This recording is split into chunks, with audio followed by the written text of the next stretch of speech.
This channel does not promote any violent, harmful, or illegal activities. All content provided by this channel is meant for an educational purpose only. Top quality और consistent performance के लिए सिर्फ silver pumps नाम याद रखना। এই মুহূর্তে কাকদ্বীপের দিকে আমাদের নজর রাখতেই হবে।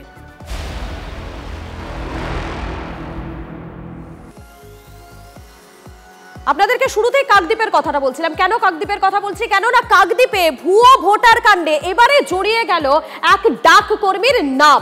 নামখানা পোস্ট অফিসের ডাক কর্মী সৈকত দাসের বিরুদ্ধে অভিযোগ তিনি নাকি বাংলাদেশি নাগরিক আর এ দেশে এসে অবৈধভাবে থাকছেন। বার্থ সার্টিফিকেট নেই সৈকতের। স্থানীয় মানুষদের দাবি সৈকতের বাবা এখনো নিয়মিত বাংলাদেশে যাতায়াত করেন। কাকদ্বীপের প্রতাপাদিত্যনগর গ্রাম পঞ্চায়েতের দক্ষিণ গোবিন্দরামপুর গ্রামের এই বাড়ি এখন আলোচনার কেন্দ্রে। এই বাড়ির ৩২ বছরের ছেলে সৈকত দাস নামখানা পোস্ট অফিসের কর্মী, কিন্তু ভুয়ো ভোটার কাণ্ডে তার নাম উঠে এসেছে। অভিযোগ ৩২ বছরের সৈকত নাকি বাংলাদেশের বাসিন্দা, ভারতের অবৈধ অনুপ্রবেশকারী। ভারতের ভোটার লিস্টে আগে নাম উঠেছে সৈকতের, তারপর ওঠে তার মা রেভারানী দাসের নাম। কিন্তু এটা কিভাবে সম্ভব? স্থানীয়রা বলছেন এই পরিবার বাংলাদেশ থেকে এসেছে। ওরা কোথা থেকে এসছে? ওরা বাংলাদেশের লোক। তাহলে ভোটার তালিকায় নাম তুললো কি করে? কি করে হলো বাবা? তারা যারা ভোট করে তারা জানে, আমরা কি জানবো? অভিযোগ নিয়ে প্রশ্ন করতেই সৈকতের দাবি আত্মীয় স্বজনের সহযোগিতায় ভোটার লিস্টে নাম তুলেছেন, কিন্তু ভোটার লিস্টে নাম তুলতে গেলে প্রয়োজন বার্থ সার্টিফিকেটের। এখানেই সৈকতের কথায় অসঙ্গতি, এমনকি বাবার পেশা নিয়েও আজব যুক্তি। বাবা মা ভোটার হওয়ার আগে আপনি কি করে ভোটার হলেন? আমি রিলেটিভদের থ্রুতে হয়েছে। আপনার বাবা তো বাংলাদেশের স্কুলের টিচার। না না, সেটা বলতে পারবো না। সেটা আপনি জানেন না আপনার বাবা টিচার কি না? এটা হয় আমি জানবো না আমার বাবা কি করে? আপনার কি বার্থ সার্টিফিকেট আছে? না, বার্থ সার্টিফিকেট করা নেই। বার্থ সার্টিফিকেট করা আপনার বার্থ সার্টিফিকেট নেই, আপনার বাবা ভোটার নন, ভোটার আপনি মা ভোটার ছিলেন না। না, তখন তারা অতটা ওগুলো নিয়ে গুরুত্ব দেয়নি, ওই জন্য করেনি। সৈকত আমতা আমতা করলেও তার মা বলছেন তারা একসময় বাংলাদেশেই থাকতেন। এলাকায় শুধু তারাই নয়, আছে আরো অনেকেই। একতারা সারিত হয়ে এখান থেকে এসেছি। আমি তো হালে আসিনি বাংলাদেশ থেকে, সেরকম তো হাজারও আছে, তা আমাদের নামে হচ্ছে কেন? সৈকতের বাবা বাড়ির ভেতর থেকে বাইরে আসতে চাননি। অভিযোগ তিনি এখনো নিয়মিত বাংলাদেশে যাতায়াত করেন, সেখানে কোনো স্কুলে পড়ান। সহজে বেশি দিন আসেনি, ওখানে কাজ করতো বাংলাদেশ। এই ক বছর আগে ঘরে আসছে। শিক্ষক ছিল? হ্যাঁ, শিক্ষক ছিল বাংলাদেশি, মাস্টারি করতো। বিষয়টি তদন্ত সাপেক্ষ। সৈকত দাস ও তার পরিবার অনুপ্রবেশকারী কিনা সেটা তদন্তই প্রমাণ করতে পারে। তবে কাকদ্বীপের বিধায়ক মন্টুরাম পাখিরা বিস্ফোরক অভিযোগ করেছিলেন বাংলাদেশিরা অবৈধভাবে ভারতে এসে ভোটার লিস্টে নাম তুলছে, টাকার বিনিময়ে কাজ হচ্ছে। বিধায়কের অভিযোগের পরই হইচই পড়ে যায়।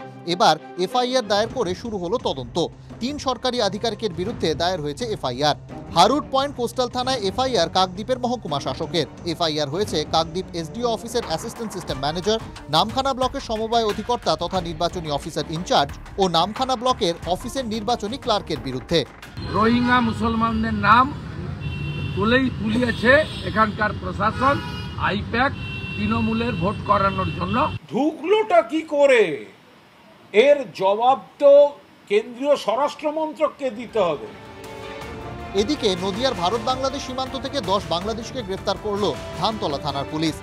পুলিশ সূত্রে খবর, 1 বছর আগে এপারের দালালদের হাত ধরে বাংলাদেশ থেকে ভারতে আসে এই অনুপ্রবেশকারীরা। বাংলা থেকে গুজরাট চলে যায় কাজ করতে।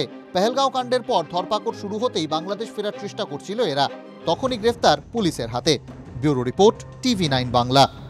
স্বয়ং মুখ্যমন্ত্রী সতর্ক করেছিলেন পুলিশ প্রশাসনকে।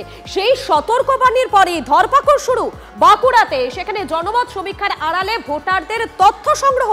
গ্রেফতার করা হয়েছে 2 মহিলা সহ মোট 5 জনকে। ভুয়ো পরিচয় দিয়ে প্রতারণা সহ একাধিক ধারায় ইতিমধ্যেই মামলা রুজু পুলিশে। শুনছি অনেক বাইরের লোক, কেউ আসাম থেকে, কেউ ইধার থেকে, কেউ উধার থেকে, বিভিন্ন লোক বিভিন্ন এলাকায় ঢুকছে। আমি পুলিশকে বলবো, বি অ্যালার্ট।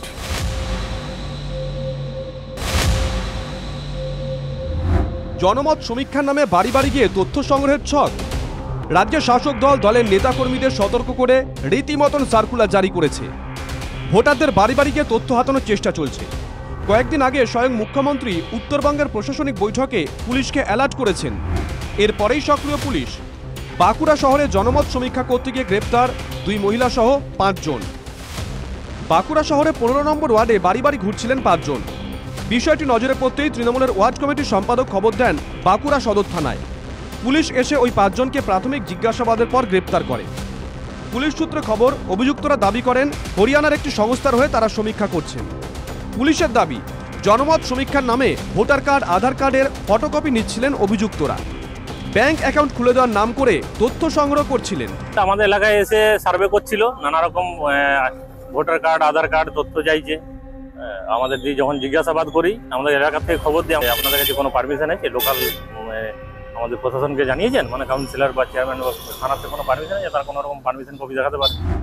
ধৃতদের মধ্যে একজনের বাড়ি পূর্ব বর্ধমানের শক্তিগড়ে, বাকিদের বাড়ি বাঁকুড়া জেলাতেই। একটা ওপেনিয়ন পোল করার জন্য কাজ করছিলাম, ঠিক আছে? তো কাজ এখনো স্টার্ট হয়নি, ওনার সাথে পারমিশন নেওয়ার জন্য গেছিলাম। 15 নম্বর ওয়ার্ডে যিনি আছেন বাপি চক্রবর্তী নাকি, ওনার সাথে কথা বলতে গেছিলাম। আমাদের এটা একটা ডিপ্লেন্স হচ্ছে একটা কোম্পানি, ঠিক আছে, রিসার্চ অর্গানাইজেশন।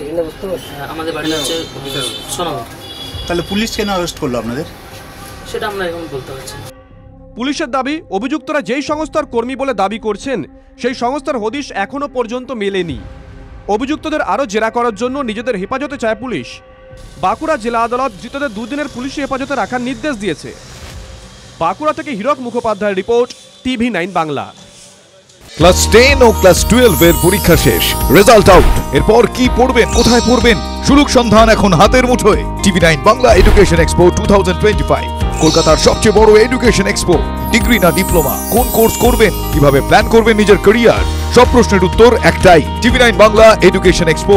একই ছাদের তলায় থাকছে নামকরা সব ইঞ্জিনিয়ারিং কলেজ, বিশ্ববিদ্যালয়, মেডিকেল ও management institution. TV9 Bangla education expo 2025, 31 May ও 1 জুন বোস ইনস্টিটিউটে, কলেজ মোড়, সেক্টর 5, সকাল 10টা থেকে সন্ধ্যে 7টা পর্যন্ত। এন্ট্রি একেবারে ফ্রি।